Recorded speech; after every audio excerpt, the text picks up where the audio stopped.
Hi there, Scott Wheeler here, and you can find more of our videos if you search Gospel for Africa on YouTube. Now, I want to very briefly talk about the Sabbath, and are we still called to keep the Sabbath? And I appreciate it's a large topic. We spoke in the prior video with regards to the law. Do we still keep the Old Testament law? And what we saw very clearly is that we're no longer under that old covenant. The law was a curse, and the law was there only to show us our sinful state and become the schoolmaster to lead us to Christ. And so having come to faith in Jesus, we no longer under that old covenant. There's a new covenant, but we're not without law because we're under the law of Christ, which is also referred to in Romans as the law of the Spirit of life. Now, many are confused about the Sabbath. And the Sabbath under the old covenant was the last day of the week, which was from Friday night sunset to Saturday night sunset, and many are still keeping the Sabbath today. Now we see that the early church came together on the first day of the week. They called it the Lord's Day. Now, did the Lord's Day replace the Sabbath? I don't believe so, because my understanding of Scripture is when we see how the Sabbath was given, the fourth commandment in Exodus chapter 20, it was a day to be set apart for the Lord and to honor God in. In the New Testament, we don't set aside one day. We keep every day as unto the Lord. When we look at Matthew chapter 11, Jesus is talking about understanding the things of God, and he makes reference from verse 25 to the fact that God had hidden these things, his Father had hidden these things from the wise, but yet revealed them to babes, to those who are still infants. And he makes this reference to no man knows the Father except the Son, and no man knows the Son except the Father, and to whom they reveal him. And so very clearly salvation now is all of God. Now he then makes a statement and he says, "Now come to me, all you who labor and are heavy laden, and I'll give you rest. Take my yoke upon you, for my yoke is easy, my burden is light, and you will find rest for your souls." What Jesus is referring to here is the release of these people from the burden of the law, and how the religious organization at that time were putting laws upon people that they themselves couldn't even carry, but were burdening the people with all these laws, but were never freeing the people. It just brought them into greater condemnation, guilt, and literally it was just wearing them down. And so Jesus is saying now, if you come to me, I will remove that burden. Take my yoke upon me. Now he goes straight on into chapter 12 to talk about the Sabbath and how his disciples went through and they picked wheat and they began to eat the heads of that wheat, and the legal people then come and accuse him of his disciples eating on the Sabbath. And he makes reference to how David and his companions ate the showbread in the temple, which was only for the priests.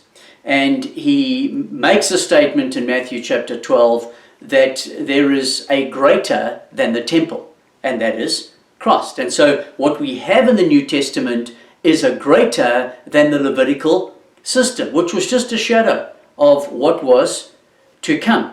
And he makes a statement that he is Lord of the Sabbath, Christ having fulfilled the whole law. Now in the book of Mark chapter 2 and verse 27, Jesus also makes this clear, that the Sabbath was made for the people, not the people for the Sabbath. And the legal experts had got it the wrong way round. The Sabbath was there for the people, so that they could set aside a day, rest in that day, honor God, worship God in that day. But yet they had turned it as if now people were made for the Sabbath, and so there was this great burden upon them. Now in Colossians chapter 2 verse 16, Paul writes and he says, "Do not let anyone judge you with respect to food or drink, or in a manner of feast or new moon or Sabbath days. These are only the shadow of the things to come, but the reality is Christ." So clearly, all these things were just a shadow in the Old Testament. The reality is Jesus.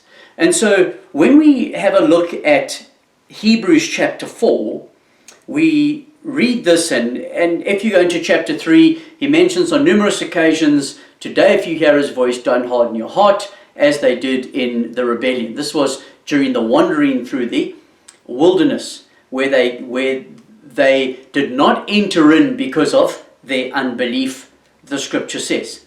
In everything that God had provided for them, all those things, the pillar of cloud, the pillar of fire, their clothing, their shoes that never wore, the manna that was on the floor, the water that came out of the rock that followed them.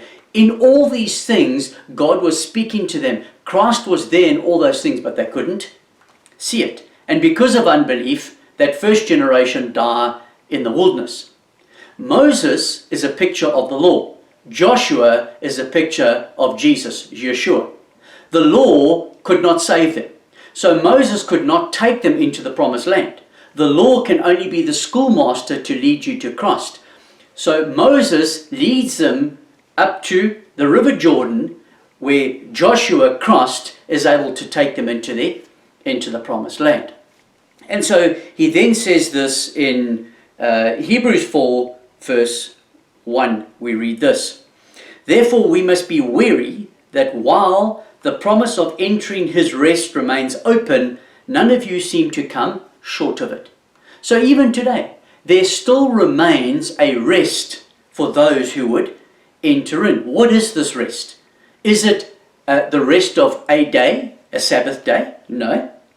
For we had good news proclaimed to us, just as they did, but the message that they heard did them no good, since they did not mix the word with faith. This is speaking of Israel in the wilderness. For we who have believed enter that rest. So when do you enter into the Sabbath rest? At sunset on Friday night?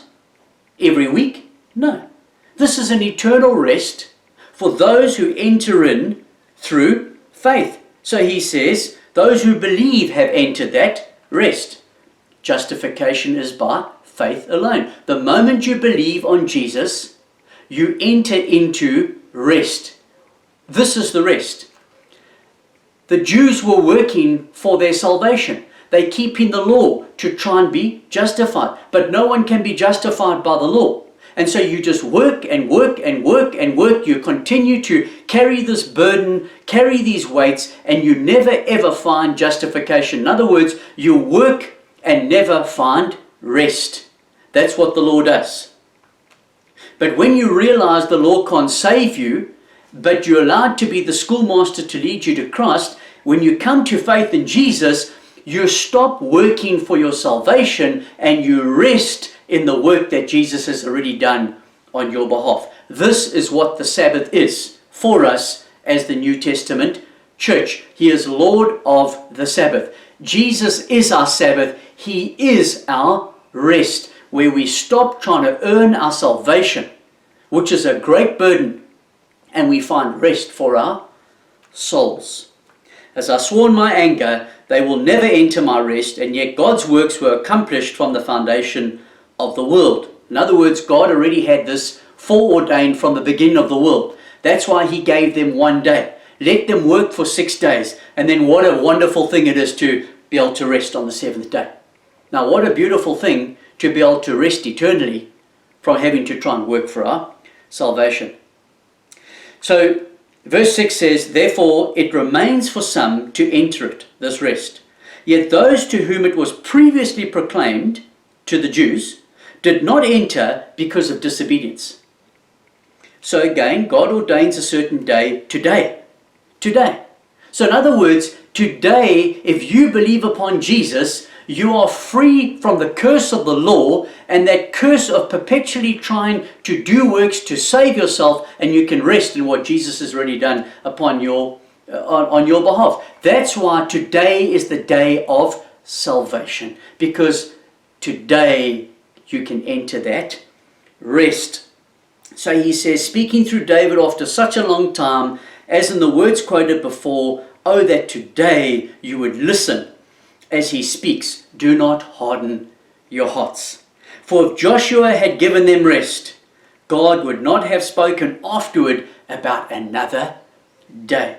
So Joshua leads them into the promised land. He fulfills that typology. But what is this other day that he's referring to? Well, it was the day that Christ would come, die upon the cross, pay the penalty for our sin, and whoever would then believe upon him, that would be the day that we would cease from our own works and enter into his rest. Consequently, verse 9, a Sabbath rest remains for the people of God. There is a Sabbath for every single one of us to enter into. And it's not Saturday and it's not Sunday. It is Jesus, an eternal rest. For the one who enters God's rest has also rested from his works as God did from his. You see, so clear.